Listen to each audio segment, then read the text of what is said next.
हर हर महादेव श्री शिवाय नमस्तुभ्यम। हर हर महादेव घर घर महादेव श्री शिवाय नमस्तुभ्यम श्री शिवाय नमस्तुभ्यम श्री शिवाय नमस्तुभ्यम श्री शिवाय नमस्तुभ्यम श्री शिवाय नमस्तुभ्यम। हर हर महादेव घर घर महादेव। हे भोला सब दुख काटो हमारा, हे शंभो सब दुख काटो हमारा। शिव शंकर जपूं तेरी माला, बाबा भोला जपूं तेरी माला के भोला। सब दुख काटो हमारा, हे शंभो सब दुख काटो हमारा। हे विशेश्वर सब दुख काटो हमारा। आज दिनांक 15 अप्रैल 2024, दिन सोमवार, मेरे भोलेनाथ का वार, और आज सप्तमी तिथि, दुर्गा कालरात्रि का दिन। माँ कालरात्रि आप सब ऊपर अखंड कृपा बनाए रखे। आज के इस कालरात्रि के दिन हमारे परिवार में और बहुत से लोगों के परिवार में आज के दिन सभी को व्रत रखने का प्रावधान है।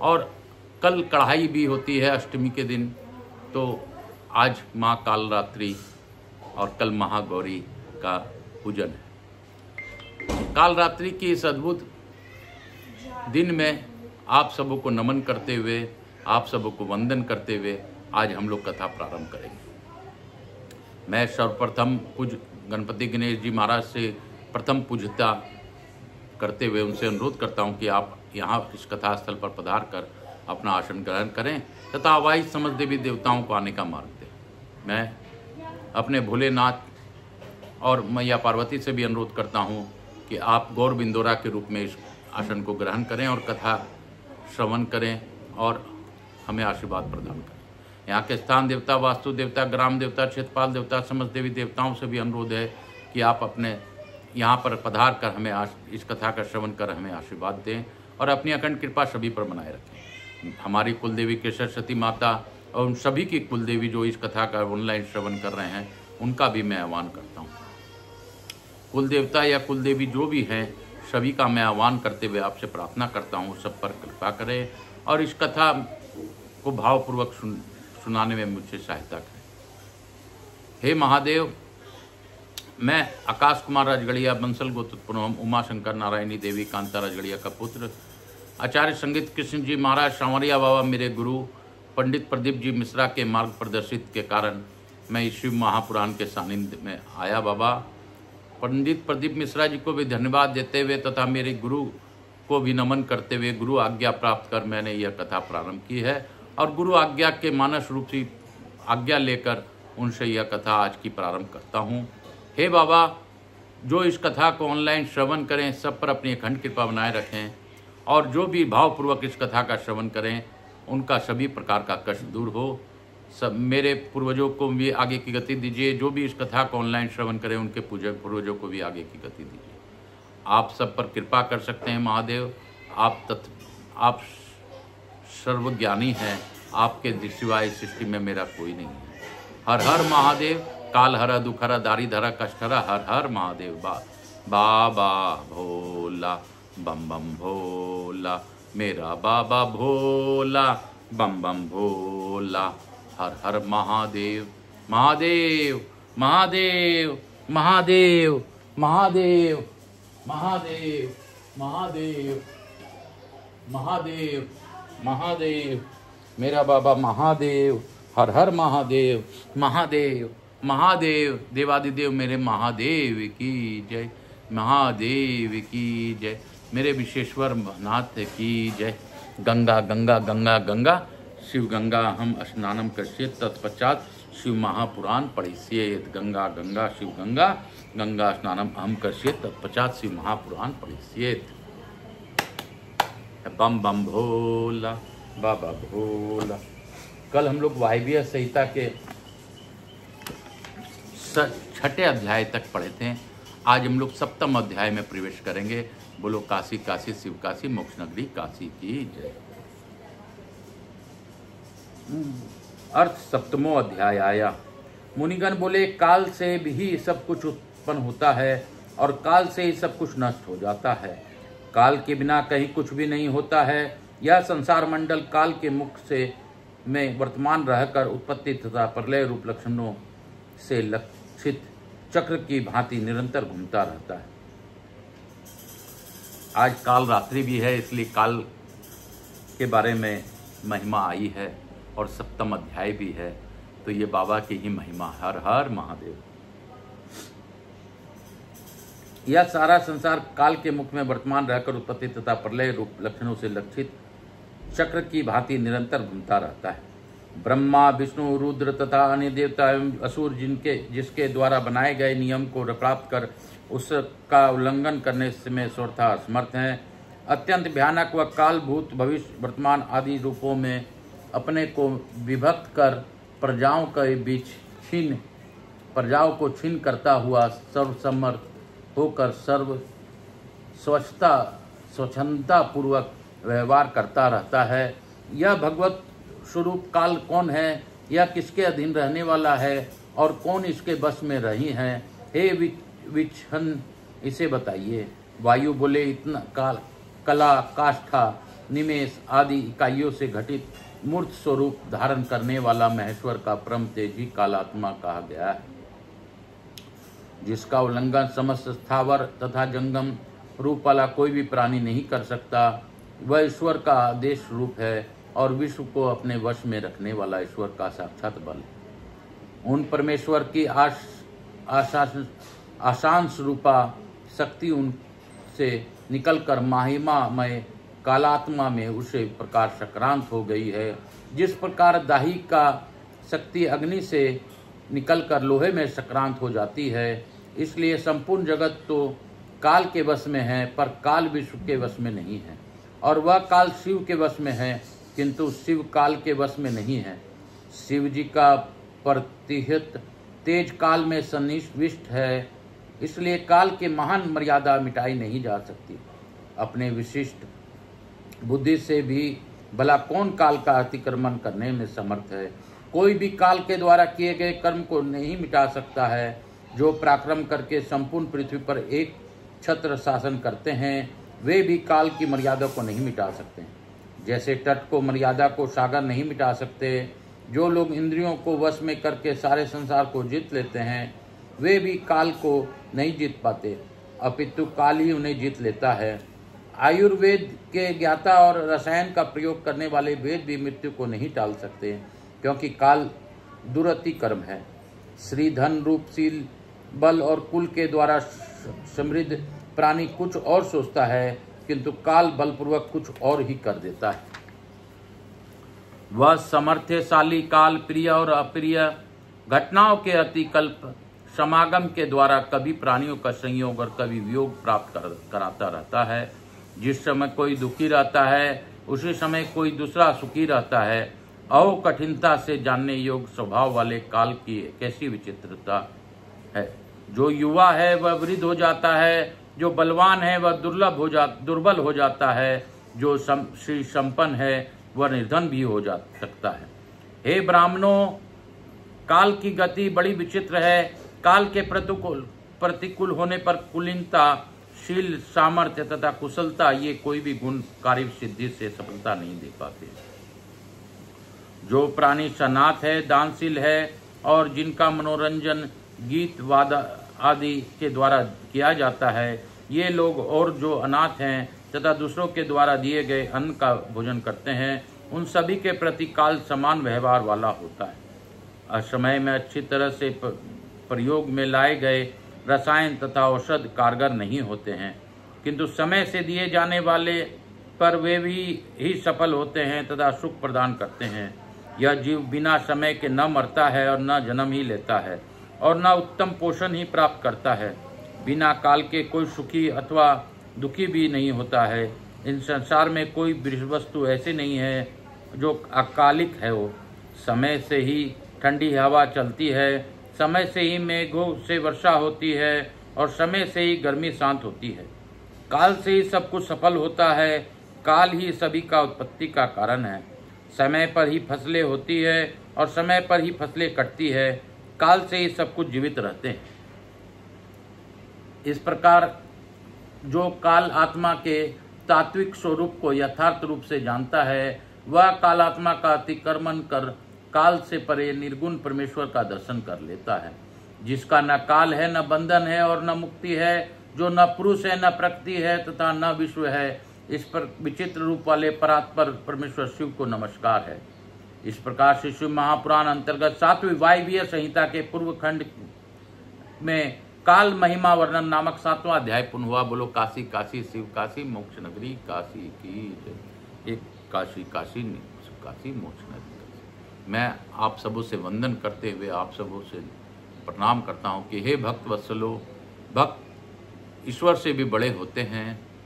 आप अगर चाहें तो कुछ भी कर सकते हैं, ईश्वर को भी अपने पर वश कर सकते हैं, क्योंकि ईश्वर भक्त के अधीन है, भक्त ईश्वर के अधीन नहीं।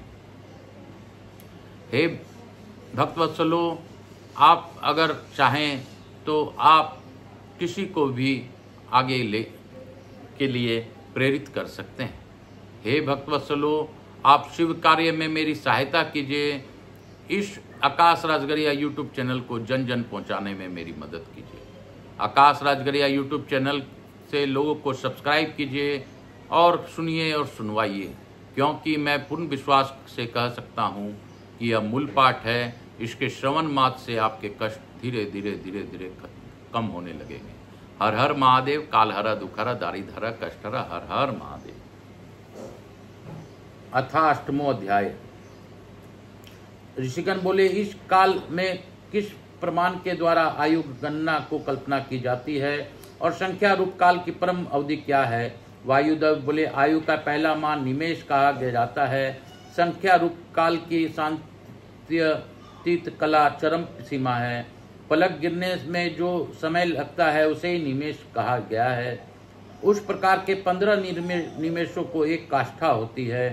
30 काष्ठाओं की एक कला, 30 कलाओं का एक मुहूर्त और 30 मुहूर्तों का एक अहोरात्र कहा जाता है।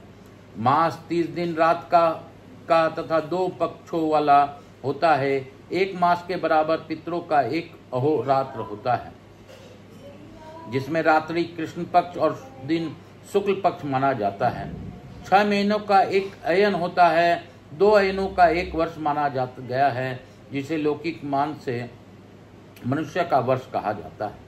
यही एक वर्ष देवताओं का एक अहोरात्र होता है, ऐसा शास्त्र का निश्चय है।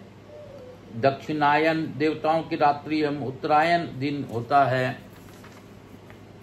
मनुष्यों को भांति देवताओं को भी 30 अहोरात्र के उनका एक मास कहा गया है, और इस प्रकार के 12 महीनों का देवताओं का भी एक वर्ष होता है।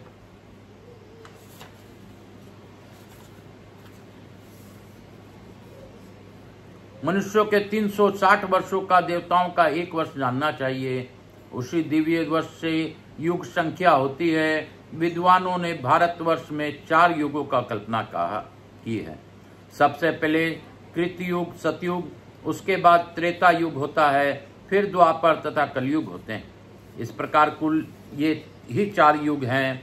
इनमें देवताओं के 4000 वर्षों का सतयुग होता है। इसके अतिरिक्त 400 वर्षों के संध्या तथा इतने ही वर्षों का संध्यांश होता है। अन्य 3 युगों में वर्ष तथा संध्यांश में एक एक पाद क्रमशः 1000 तथा 100 कम होता है। अर्थात त्रेता 3000 वर्ष का, उसके संध्या एवं संध्यांश 300 वर्ष के, द्वापर 2000 वर्ष का और तथा उसकी संध्या एवं संध्यांश 200 वर्ष के, और कलयुग 1000 वर्ष का तथा उसकी संध्या एवं संध्यांश 100 वर्ष के होते हैं।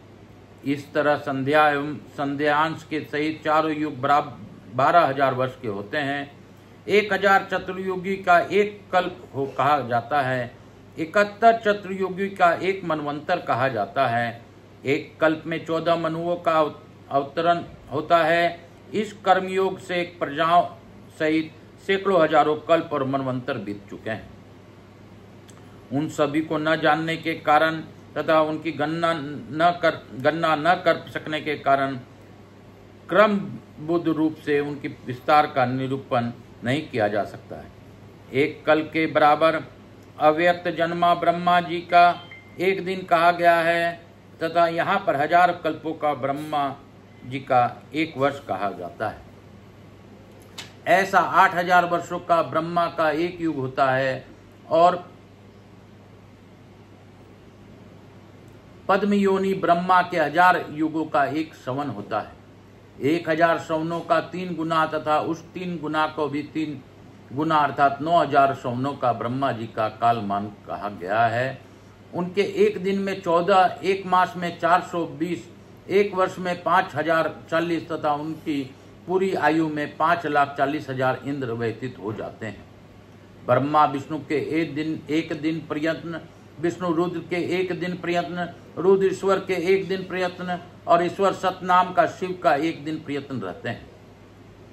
यही साक्षात शिव के लिए काल की संख्या है। उन्हें सदाशिव भी कहा जाता है। इनकी पूर्ण आयु में पूर्वोक्त क्रम से 5,40,000 रुद्र हो जाते हैं। उन साक्षात सदाशिव द्वारा ही वह कालात्मा प्रवृत्त होता है। हे ब्राह्मणों, सृष्टि के कालांतर का मैंने वर्णन कर दिया। इतने काल को परमेश्वर का एक दिन जानना चाहिए और उतने ही काल को परमेश्वर की एक पूर्ण रात्रि भी जाननी चाहिए। सृष्टि को दिन और प्रलय को रात्रि कहा गया है, किंतु उनके लिए न दिन है और न रात्रि, ऐसा समझना चाहिए। यह औपचारिक व्यवहार तो लोक के हित के कामना से किया जाता है। प्रजापति, नानाविध शरीर, सूर असुर, इंद्रियां, इंद्रियों के विषय, पंच महाभूत, तंत्र मात्राएं, भूतादि, अहंकार, देवगणों के साथ बुद्धि, ये सब धीमान परमेश्वर के दिन में स्थित रहते हैं और दिन में अंत में प्रलय को प्राप्त हो जाते हैं। इसके बाद रात्रि के अंत में पुनः विश्व की उत्पत्ति होती है, जो विश्व आत्मा है और काल, कर्म तथा स्वाभि आदि अर्थ को जिनके शक्ति का उल्लंघन नहीं किया जा सकता और जिनकी आज्ञा के अधीन यह समस्त जगत है, उन महान शंकर को नमस्कार है। इति श्री महापुराणे सप्तायाम वायव्य संहिता पूर्वखंडे काल प्रभावे त्रिदेव वायु वर्णनम नाम 8वां अध्याय। इस प्रकार श्री महापुराण अंतर्गत 7वीं वायव्य संहिता के पूर्व खंड में काल प्रभाव में त्रिदेवों का आयु वर्णन नामक 8वां अध्याय पूर्ण हुआ। बोलो काशी काशी शिव काशी, मोक्ष नगरी काशी की जय। बोल मोक्ष नगरी काशी की जय। हर हर महादेव। काल हर, दुख हर, दारिद्र कष्ट हर। हर हर महादेव, हर हर महादेव, हर हर महादेव, हर हर महादेव, हर हर महादेव, हर हर महादेव, हर हर महादेव।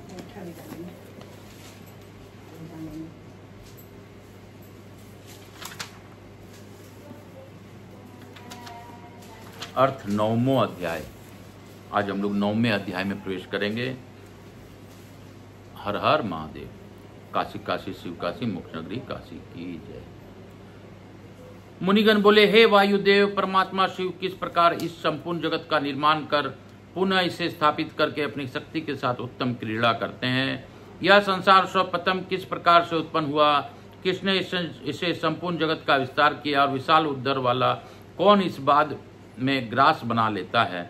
वायु बोले, सबसे पहले शक्ति की उत्पत्ति हुई, इसके पश्चात शांत्यतीत पद उत्पन्न हुआ, तदंतर शक्तिमान प्रभु शिव से माया एवं अव्यक्त प्रकृति उत्पन्न हुई। प्रथमोत्पन्न शक्ति से शांत्यतीत पद, इसके पश्चात शांति पद, तदंतर विद्या पद, उसके आगे प्रतिष्ठा पद और उसके आगे निर्वित पद क्रम से उत्पन्न हुए। इस प्रकार मैंने ईश्वर प्रेरित सृष्टि का वर्णन संक्षेप में किया है। सृष्टि की उत्पत्ति अनुलोम क्रम से होती है और प्रतिलोम क्रम से उसका संहार होता है। इन 5 पदों से उपदिष्ट सृष्टि के अतिरिक्त एक सृष्टा भी कहा जाता है। अव्यक्त कारण जो 5 कलाओं से व्याप्त है तथा जिससे इस विश्व की उत्पत्ति है और जो चेतना से अधिष्ठित है, वह व्यक्त महतत्व से लेकर विशेष तत्व प्रयत्न इस संसार की सृष्टि करता है।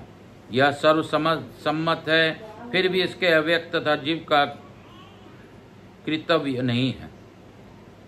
प्रति के अचेतन होने से और पुरुष के अज्ञानी होने से प्रधान परमाणु आदि जो कुछ भी हैं सभी अचेतन ही हैं।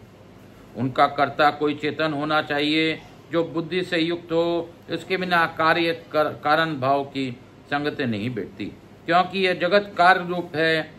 सब सावयव है और कृत सापेक्ष है। अतएव जो समर्थ, स्वतंत्र, सर्वशक्तिमान, सर्वज्ञ आदि अंत से परे और महान ईश्वर से समन्वित है, वे महेश्वर महादेव ही संपूर्ण जगत की रचना करने वाले, पालन करने वाले तथा संहार करने वाले हैं और सबसे पृथक तथा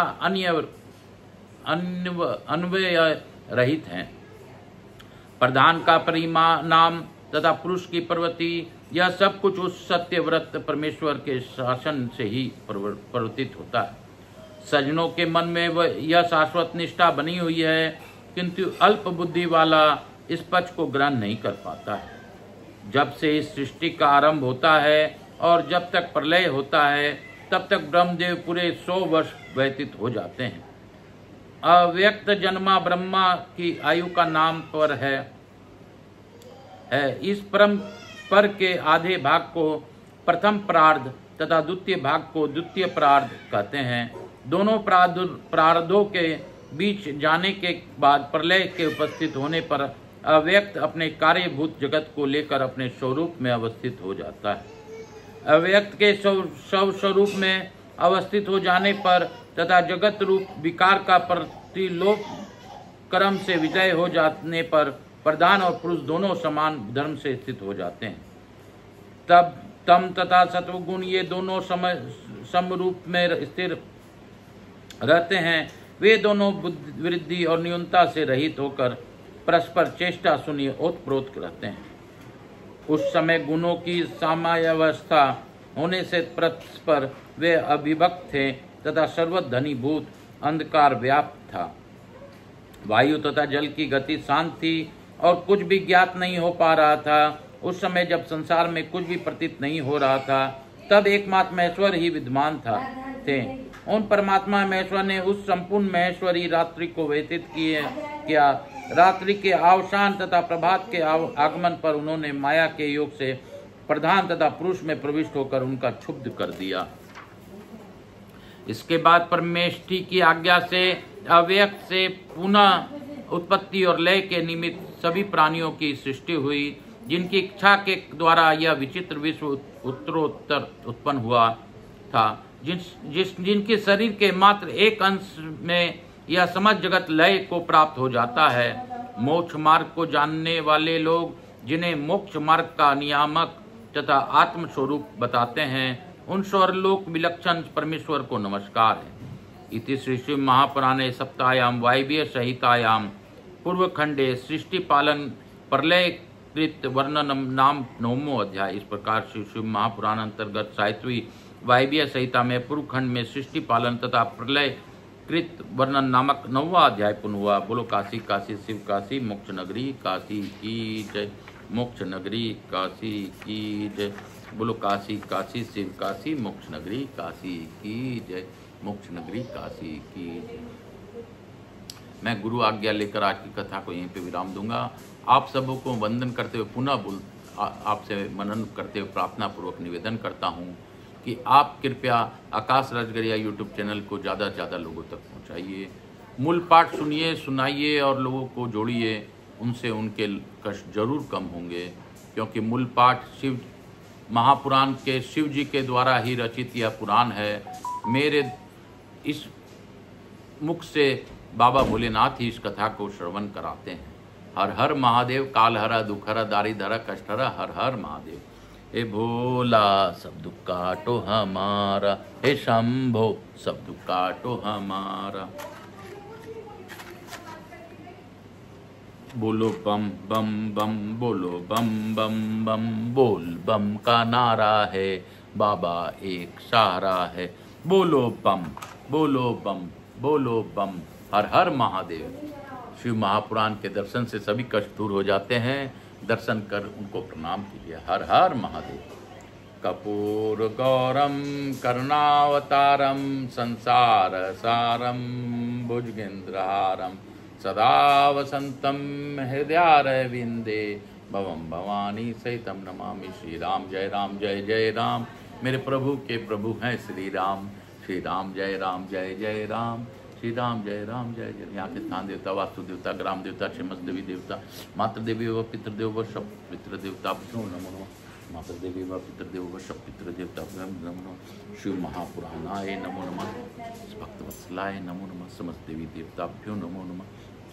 हम शीतलीकरण अमाकर्षित। हर हर महादेव। मैं प्रथम पूज्य देव गणपति गणेश जी महाराज, लक्ष्मी जी महारानी, रिद्धि सिद्धि शुभ लाभ और कुबेर जी महाराज से निवेदन करता हूँ कि आप हमारे यहाँ निवास कर अपनी अखंड कृपा हम पर और समस्त लोगों पर बनाए रखें।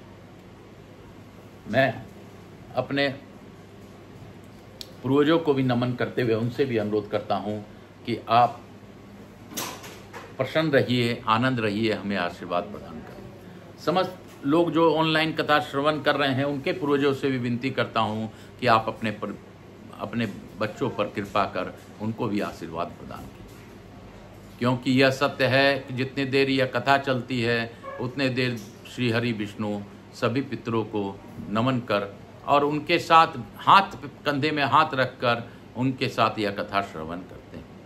तो हमारा भाग्य है कि भगवान विष्णु को हम लोग पितरों के समक्ष ले जा पा रहे हैं। हर हर महादेव। श्री शिवाय नमस्तुभ्यम। मैं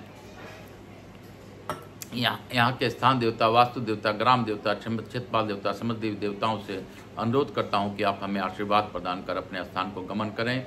पुनः बुलाने पर पधार कर हमें आशीर्वाद प्रदान करें। मैं अपने भोलेनाथ और पार्वती मैया को धन्यवाद देता हूँ कि उन्होंने गौर बिंदोरा के रूप में इस कथा का श्रवण किया।